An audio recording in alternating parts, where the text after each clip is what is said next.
We're a lost race in a great country. We are third world living in America right now. A lot of people think, how are you going to bring hope to a hopeless place?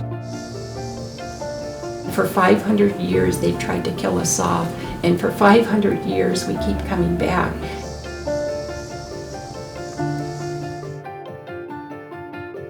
I'd call a friend of mine. He said, we need to become better writers, and we start talking about the history of the horse and how when the horse was brought to us, it was foreign to us, it was new to us, we didn't know what they were. We had names for horses like Elk Dog, because we didn't know how to explain them. But we learned to ride them.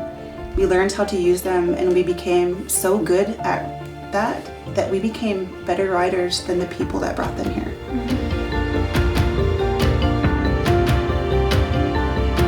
So we need to apply this mentality to the system. And so when it comes to voting, I tell everybody, we need to become better riders. Today we are here to knock doors. We're canvassing in the Courageous area, and that's capital for the reservation. We're here and we're gonna try to get see if these guys will register to vote and become members of Western Native Voice.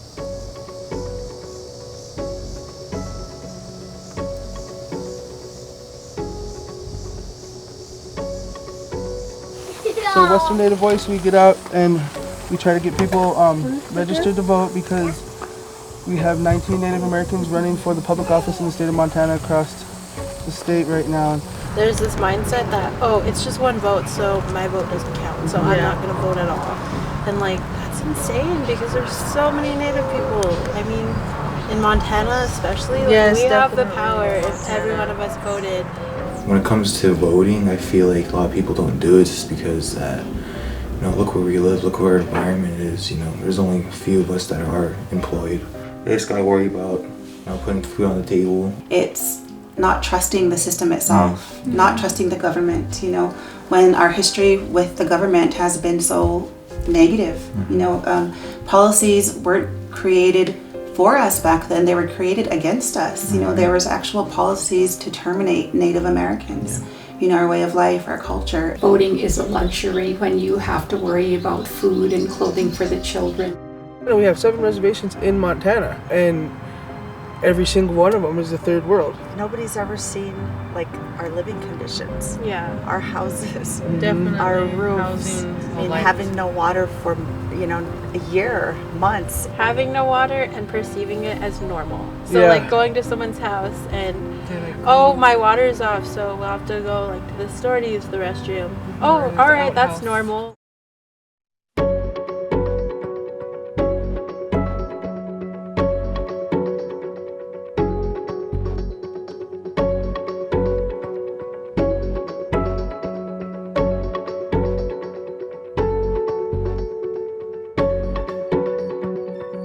Tribal nations are what we call quasi-sovereign. We're our own nation. We have our own system of government within each tribe, but we also abide by state and federal law. We have a direct government-to-government relationship with the state and federal government. We have an average income level that's well below our state's average. In our state, Montana is well below the national average, so we're really dealing with conditions of poverty.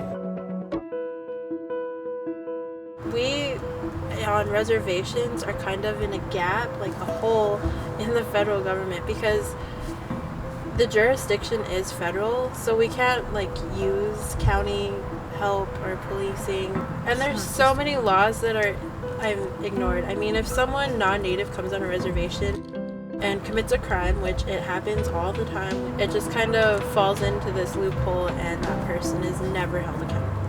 Yeah. It's almost like the wild, wild west here on the reservation. It is. So it's like a safe haven, I think, for criminals.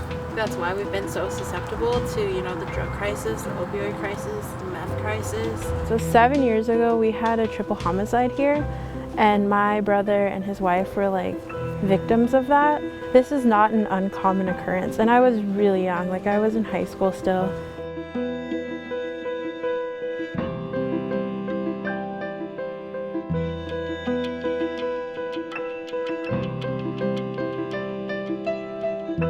I lost a brother and a sister And I just kind of like got it tattooed after coming to peace with it, because right around the time that happened, Orion was like right in my backyard.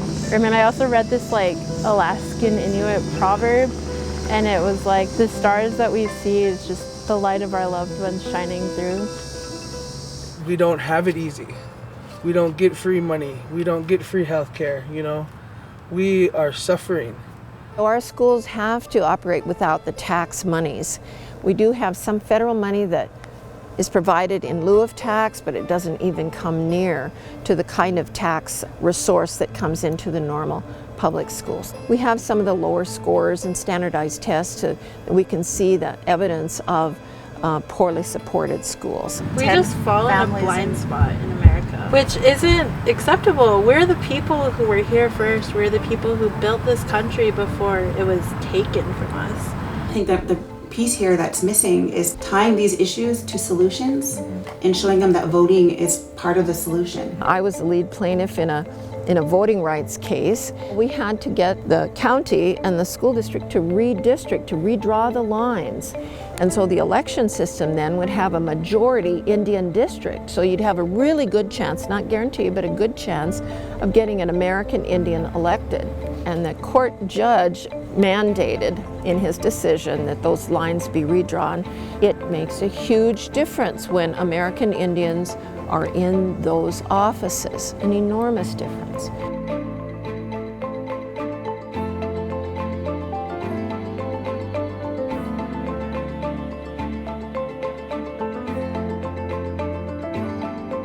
We have a high degree of alcoholism among our community.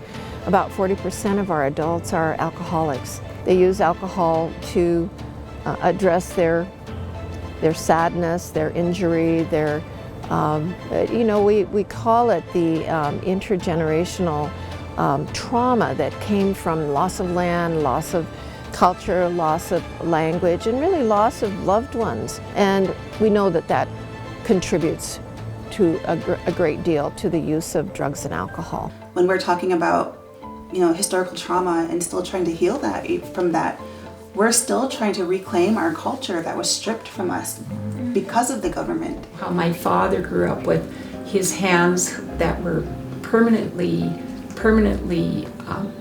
broken and deformed.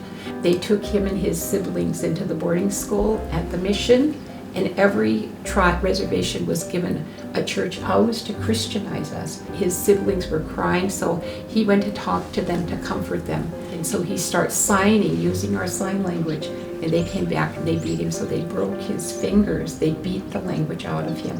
Grown-ups your guys' age, we feel like they were the ones who really suffered the most from it, just because, drinking and drugs, and now we could break this cycle, and we really feel like it might stop. You do see things happening now with our youth standing up. The older ones had it tough, had it really rough, and we want to change that. A huge stereotype that we have to overcome is that Native Americans were defeated, that we don't exist anymore, that we're extinct, but when in fact we are even more powerful than before because we have voting power, we have voices and we're learning how to use them. Are you guys registered to vote? Hey, I'm a felon. You don't, it's fine. Felons can vote. The only time a felon can't vote is if they're incarcerated. Really? And felons vote matter too. What are we voting for? We're just turning our state blue. You guys like to register? It's down. Seems good? Yeah. Will you? I'll try it. Alright, right on. It's gotta change, you know what I mean? Hey, that's badass. Is that it? Yep, that's it. Oh man, oh. Thank you. Yeah, Appreciate yeah. it. Thank you. So now you are going to be able to vote. Awesome. Yep. Now you can go do Thank the you. poll.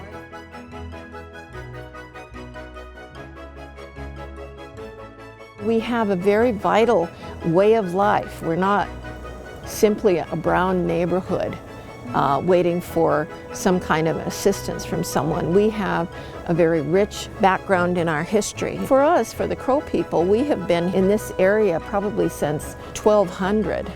And so we know these mountains, we know where the rivers are. This is an area that we are intimately involved with. We're a really resilient people. We have come through a lot.